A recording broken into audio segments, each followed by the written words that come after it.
Alright, so before we get to playing the clarinet, I'm going to name all the pieces to you. So this piece right here is called the bell. It's shaped like a bell. It's curved at the end. This piece is called the lower joint. And this piece right here is called the upper joint. The way you can tell the difference between these two pieces is because the upper joint has cork on both ends of it, while the lower joint only has cork on one end, and see, the other end doesn't. Then you have the barrel, which is this shape right here. And finally you have the mouthpiece, which is where you put the reed that you're wetting in your mouth right now. Alright, so can you grab the bell for me? Alright, and next you want to grab the lower joint, which is the piece with cork on one end.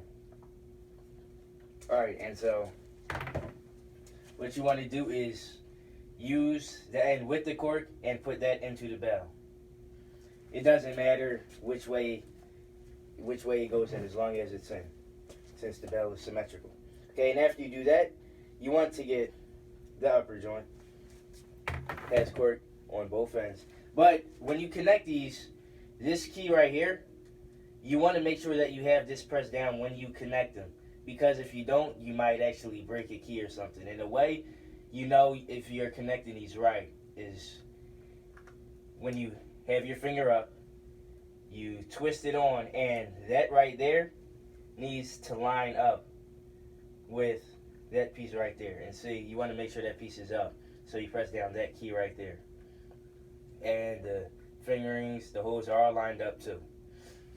So after you have that, you take the barrel and you put this on last. Put it on the very top. Doesn't matter which way it goes on, since it's symmetrical as well. Okay, so after that, you have the mouthpiece and the ligature. So you want to take the reed out after it's wet, which it is.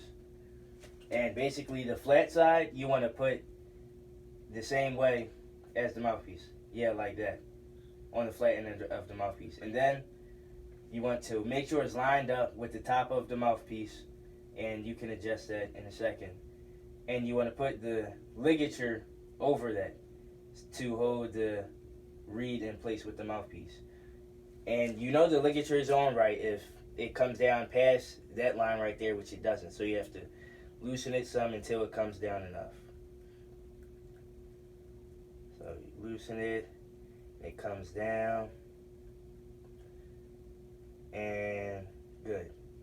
Okay, so then you want to adjust the reed, push it up a little bit, and make sure that it's on the same level as the top of the mouthpiece, like that. And tighten these two screws to make sure the reed stays in place with the mouthpiece. 2 screws on the ligature. Alright, it's tight.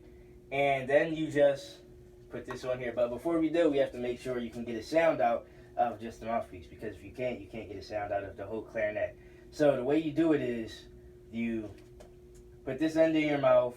Not the whole thing, maybe about a centimeter. And you put both of your buck teeth on the top.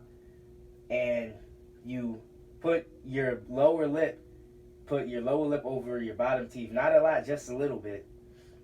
So you can do that. And make sure that, yeah, your top lip comes down too. And breathe in and blow. Okay. Make sure your armature isn't so tight though. Loosen up a little bit. So relax your jaw. Bring out the corners of your mouth some.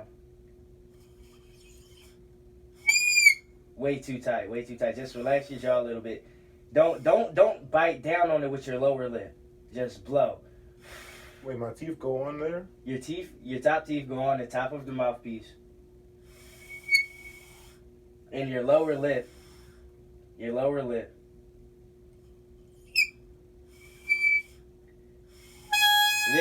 we go. Whatever you just did. Yeah, that's what you need. So, too tight.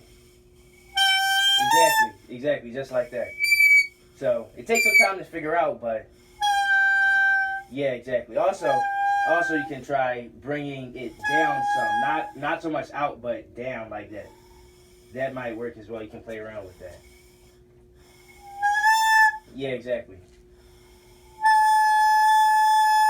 All right, good. All right, so now that you get a sound out, we can put it on. So good. So you put it on. The end with the cork goes on the top part of the barrel, and what you want to do is have the reed lined up with this key right here, which is the octave key.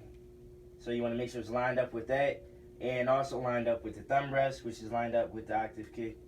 Okay, so now the way you hold it is, you keep your thumb right under there, under that thumb rest, and your index finger, middle finger, and pointer finger go on these three keys right here, the three open holes, just like that. And your thumb in your left hand goes on that hole right there.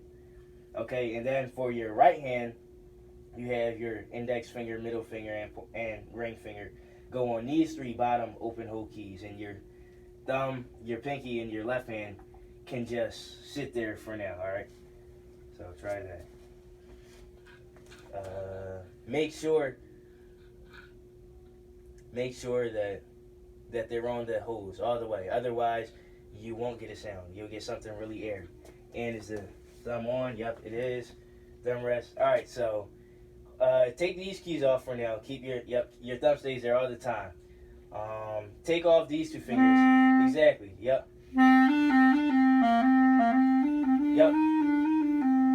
Exactly.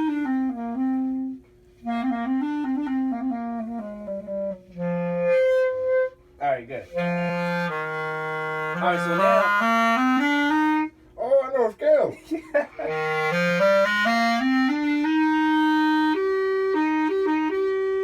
Yeah, that's actually an A. If you wanted a G. That's like a Raisin Breeze. Okay, cool. So that scale that you just played, that was a F. Wait, what did I hit? This one or this one? You hit this one right here. What's this? Try that one. Wait, let me see what it's like. Okay, so yeah, this one, and that's how you get the low F, which is the scale that you just played. Oh, the F scale. So.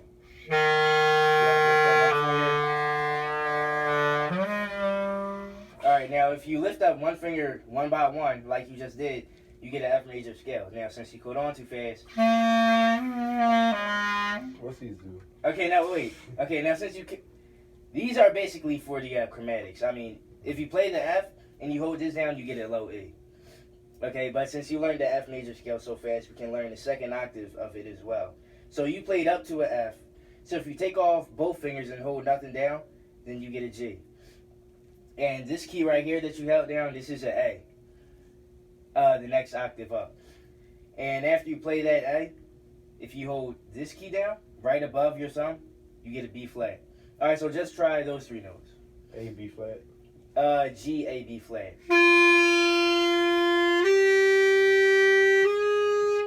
No. That. Hold that. Keep holding that down. Yep. Exactly. Yep. Yep. And now what you do after that is hold the octave key. Okay, and I'm not that bad. the octave key is that. So basically, you start over. I The low F that you had, you just hold the octave key down. And make sure, don't change anything about your embouchure. So just try that right now. Oh, wait. Oh, we should lower. Yep, there you go. Okay, good. So we're running out of time, but, now you have something to work on for next time. Just try the upper register, all right? So that's that.